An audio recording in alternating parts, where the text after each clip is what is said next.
If you're over 40 and struggling with stubborn weight gain, low energy, or unexplained bloating, your liver may be in trouble, even if you don't drink alcohol. Today we're uncovering the hidden link between fatty liver disease and midlife health, what the Bible says about caring for your body, and how you can heal naturally. By the way, I'm Dr. Tabatha, your Christian physician. I'm an OB/GYN turned functional medicine physician, and I'm on a mission to help you take control of your body and to hear what it's saying to you so that you can not just survive, but thrive. So let's get into it. What is fatty liver, and why is it so common in women over 40?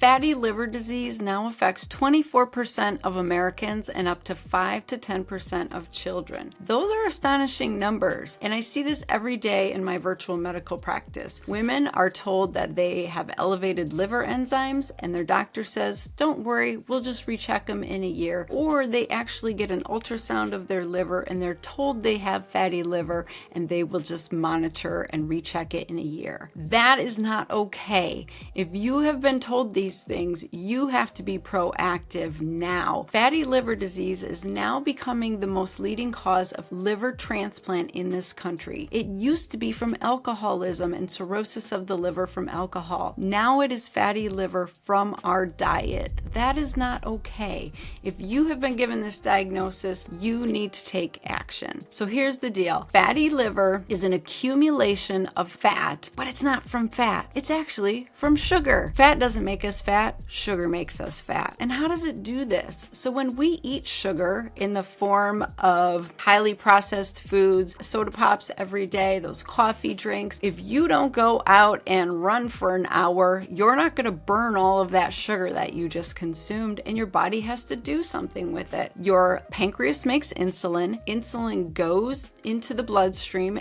grabs all of that sugar that you just ate, and stores it in your fat, hoping that you'll use it later for energy or fuel. But you don't ever use it because you have a sedentary job. At least I do. I sit for at least 8 to 10 hours a day, so I am very mindful of how much sugar I'm putting in my body. The key is you have to use the sugar that you are taking in, or you decrease the amount of sugar that you're taking in. I propose we eat more fats and protein and less carbohydrates. What I want you to understand is that the easiest way to reverse fatty liver disease is to decrease the amount of carbohydrates in your diet. When I was a practicing OB/GYN, I was delivering babies all night, doing surgeries all day, seeing patients in the office. I was constantly reaching for carbohydrates because they would give me that quick energy fix. Those carbohydrates would give me that energy that was necessary to push through the next hour or two. The problem with that is I had to grab for those carbohydrates every couple hours because it wasn't a sustainable energy. You're gonna get a spike in your blood sugar, and it might feel like you have energy, but it's a false sensation. It is the high that you're getting from the sugar. So you're stuck in a vicious cycle of needing that constant sugar high to keep going through your day. That is the quickest way to disease. We as a society don't understand how toxic sugar really is. I want you to think about barbecuing for a second. You got some chicken legs or chicken breasts on the barbecue, and you go and you start rubbing the barbecue sauce on with the brush, and now you're starting to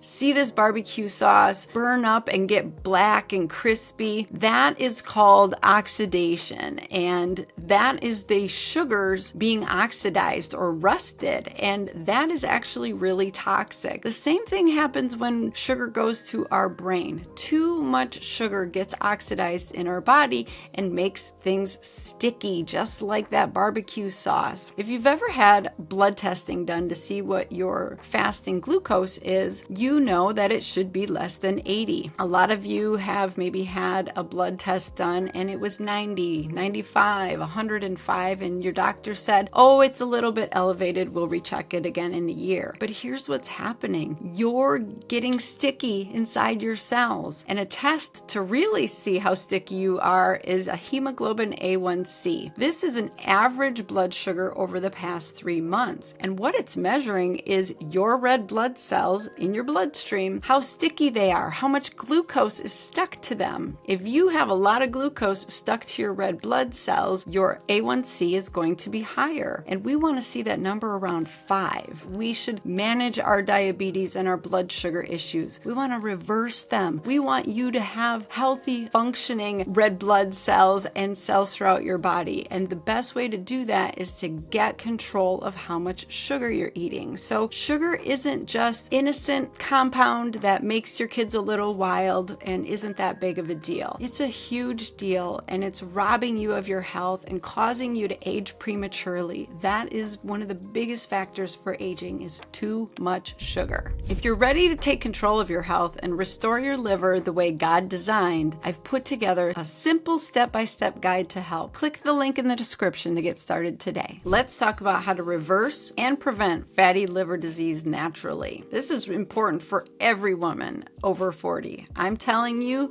that if you've been told that you have elevated liver enzymes or the start of fatty liver, you need to act. So let's talk about it. The best thing to do is start with my Fast to Faith 40-day program. And I'm just going to lay it out for you to get started today. You don't even have to go get the book if you don't want to, or get the program in the app. But I want you to start this right now. You're going to learn how to break up with sugar. First thing that I did was every time I wanted to eat any kind of ultra-processed sugar, I reached for fruit. I just started eating fruit every time I had a sugar craving. And it didn't necessarily completely fulfill that craving in the beginning because it didn't taste very sweet. But after a couple weeks of doing this, the sugar inside the fruit, the natural sugar, started to taste more sweet, and it did satisfy me. So that was one of the ways that I broke up with sugar. The other way was that I started to sleep more. When you're sleep deprived and you're tired, you're looking for a quick fix of energy. And so that sugar is a tempting way to give you that quick fix, but then you're on the sugar roller coaster and then you're reaching for it every couple hours. So start sleeping like it's your job. Number 2, only eat in a 10-hour window. Some of you might be only eating in a 6 or 8 hour window, and that's a whole nother conversation. You might not be eating enough healthy food when you are eating, but eat in a time restricted window. Don't eat as soon as you wake up. Stop eating at least 2 or 3 hours before you go to bed. That's going to be a game changer for your body to start regulating your blood sugar better. You do this for a week, and then you do a longer fast. Drop off breakfast and just eat lunch and dinner. But here's the key. You have to eat enough healthy fats and protein when you do eat. So that is the magic sauce inside of my 40-day Fast to Faith program. I teach women how to eat enough fats and protein and fiber so that they feel full, they feel good, they have energy, they can break up with carbohydrates and sugar. And if you do this, you will start to shift. And the cool thing is you'll start to burn your own fat for fuel, and you'll start to release that excess weight. I had a woman who did my 5-day challenge that's in our Fast to Faith app. She did it for 10 days, so she did it twice, and she lost 7 pounds. Like, how cool is that? She didn't even get to the full program, and she had already started losing weight. So this is for you. I promise it works for all women over the age of 35. It can be the game changer to reversing and preventing fatty liver and getting rid of that excess fat that you're carrying that you want to get rid of. Now that you know how to protect your liver, let's talk about another critical piece of midlife health: balancing your hormones naturally. Click here to watch my next video and take the next step in restoring your body.